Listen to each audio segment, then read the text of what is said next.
सबको जय यीशु की। आज का संदेश सुनने के लिए मैं आप सभी लोगों का हार्दिक स्वागत करता हूं। आज जुलाई की 18 तारीख है, शनिवार का दिन है और आज के दिन में हम सबों के लिए मनन चिंतन करने के लिए विषय दिया है संत मत्ती के द्वारा रचित सुसमाचार अध्याय 12 पद संख्या 14 से 21 का प्रसंग है। इस प्रसंग के माध्यम से आज का मुख्य संदेश यह है, आप बुराई के बदले बुराई ना करें बल्कि भलाई करें। और यही प्रभु यीशु ने किया और यही शिक्षा प्रभु आज के इस सुसमाचार के प्रसंग के द्वारा हम सबों को देते हैं। भलाई का कार्य करें, बुराई के लिए हम बुराई ना दें बल्कि भलाई का कार्य हम करते रहें। जैसे कि हम लोग पढ़ते हैं रोमियो के नाम के पत्र अध्याय 12 पद संख्या 21 में लिखा है, आप लोग बुराई से हार ना माने, आप लोग बुराई से हार ना माने बल्कि भलाई द्वारा बुराई पर विजय प्राप्त करें, बल्कि भलाई द्वारा बुराई पर विजय प्राप्त करें। चारों ओर हम देखते हैं बुराई है, चाहे मीडिया के माध्यम से देखो, चाहे समाज में क्या हो रहा देखो, अधिकांश बुराई करता हुआ इंसान, बुराई सहता हुआ इंसान और बुराई का अनुभव करता हुआ इंसान हम देखते हैं। तो प्रभु इस ऐसे माहौल में हम सबों को बताता है कि हम प्रभु का सुसमाचार बने, बुराई के बीच में भलाई का सुसमाचार, बदले के लिए हम माफ़ी देने वाला सुसमाचार। जहाँ मतभेद है, नाराज़गी है, वहाँ पर प्रभु की शांति का समाचार हम प्रस्तुत करें। ऐसा जीवन व्यतीत करने के लिए प्रभु हमें आज के दिन में बुलाता है। जैसे कि आज के सुसमाचार के शुरुआत में यहाँ पर लिखा है, फरीसियों ने बाहर निकलकर ईसा के विरुद्ध यह परामर्श किया कि हम किस तरह उनका सर्वनाश करें। यानी कि फरीसी लोग यहाँ तक उतर के आए कि हम प्रभु यीशु का सर्वनाश करें। क्योंकि इसके पीछे कारण क्या, इतने गुस्सा उनके अंदर प्रभु के प्रति क्यों आया, इतने नाराज़ वो क्यों हुए? क्या प्रभु ने कोई गलती की? क्या प्रभु के द्वारा कोई भूल चूक हुई? नहीं, प्रभु यीशु ने सबके लिए भलाई का कार्य किया। हर कोई व्यक्ति जो घिर गया है उसको ऊपर उठाया, जो खो गया है उसको सही रास्ते पर लाया, जिसके जीवन में दुर्बलताएं आई हैं उनको हिम्मत और ताकत देते हुए फिर खड़ा कर दिया। इस प्रकार से प्रभु यीशु ने सारे भलाई का कार्य किए। अब ये फरीसी लोग प्रभु यीशु मसीह को मार डालने का परामर्श या विचार या प्लानिंग क्यों करते हैं, इसके पीछे क्या कारण है?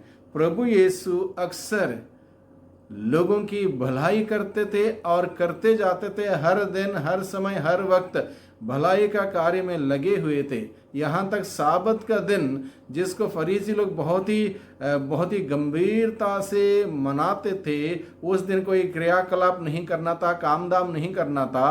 और प्रभु यीशु मसीह साबत के दिन में भी लोगों की भलाई का कार्य, चंगाई का कार्य, उद्धार का कार्य वो करते थे। और इसी बात से फरीसी लोग नाराज थे, यानी कि प्रभु ने जो कार्य किया अच्छा कार्य किया, लेकिन लोग समझ नहीं पाए।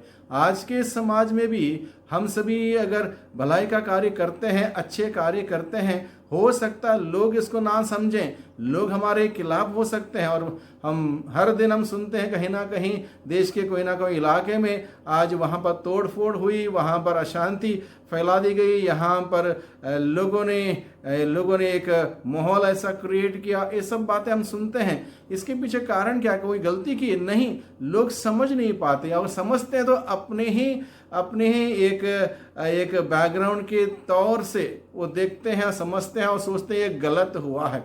इसलिए प्रभु यीशु मसीह हम सबों को सचेत करता है, हमारे साथ भी जब ऐसी बातें होंगी तब हम हिम्मत ना हारें, निराश ना हो, हमारा ध्यान प्रभु यीशु पर केंद्रित हो, प्रभु पर भरोसा रखें, प्रभु के वचनों के अनुसार हम आगे बढ़ें। और निश्चित रूप से जो प्रभु का अनुसरण करता है उसको अनेक प्रकार का सताओं का सामना करना पड़ेगा, अनेक प्रकार की परेशानियां उठानी पड़ेंगी, तभी जाके प्रभु का सुसमाचार फैल सकता है। Jesus overcomes hatred not with revenge but with gentleness, mercy and hope। ये बहुत ही सुंदर संदेश आज हम सबों के लिए।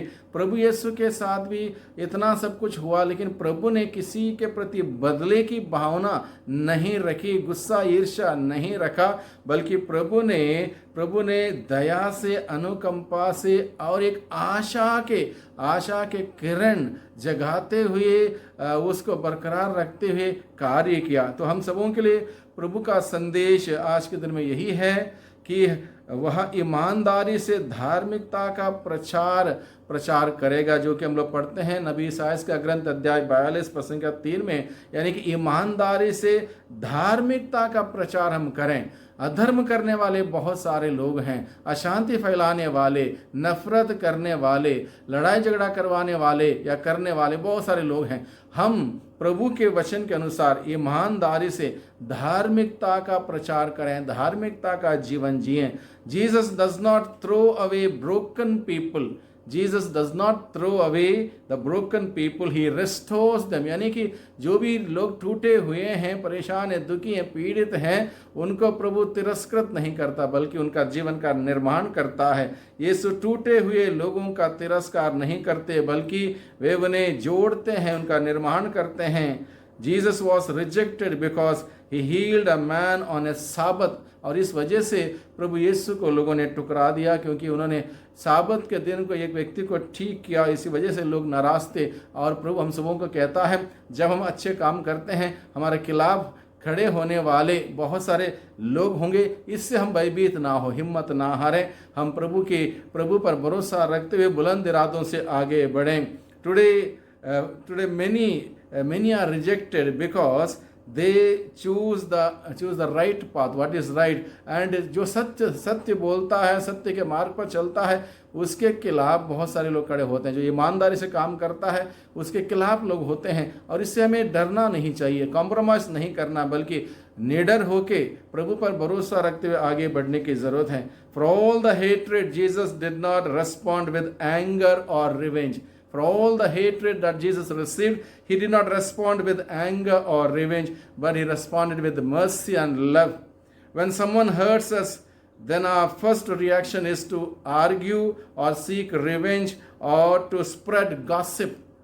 यानी कि हम सामान्य रूप से क्या करते हैं, जब हमें कोई दुख पहुंचाता, चोट पहुंचाता, उसके पीठ पीछे बातें करते हैं, उनका नाम खराब करते हैं, बदला लेने की बातें रखते हैं। लेकिन प्रभु कहता है ऐसे काम हमारे जीवन के द्वारा नहीं होने चाहिए। हम प्रभु का अनुसरण करने वाले, प्रभु ने जो सिखाया उस कार्य को हम करें। यानी कि आप लोग बुराई से हार ना माने, बल्कि भलाई द्वारा बुराई पर विजय प्राप्त करें। Jesus sought only to please the Father. Jesus restored the lives of the people. Jesus came for everyone. इस प्रकार से प्रभु हम सबों को सिखाता है। यदि प्रभु यीशु ने व्यभिचार में पकड़ी हुई उस स्त्री को माफ़ किया, तो हमें भी माफ़ करते हुए, क्षमा देते हुए उस प्रभु का संदेश को अपने जीवन के द्वारा, कार्यों के द्वारा फैलाने की ज़रूरत है। यूहन्ना का सुसमाचार अध्याय 8 पद संख्या 11 में हम पढ़ते हैं, प्रभु यीशु मसीह कहता है, मैं भी तुम्हें दंड नहीं दूंगा। व्यभिचार से पकड़ी हुई स्त्री को यही कहता है, प्रभु ने दंड नहीं दिया, सजा नहीं दी। और हम सबों को भी यही सिखाता है कि प्रभु का वचन का अनुसरण हम सभी करने का प्रयास करें। आइए हम प्रार्थना करें। सर्वशक्तिमान पिता परमेश्वर, धन्यवाद देते हैं आज के दिन के लिए, आज के संदेश के लिए। आपने हम सबों को जीवन जीने का तौर तरीका सिखाया है। इस बुराई से भरे हुए इस दुनिया में कैसे अच्छा जीवन, अच्छे मूल्य सिद्धांतों के साथ जीना चाहिए, आपने हमें सिखाया है।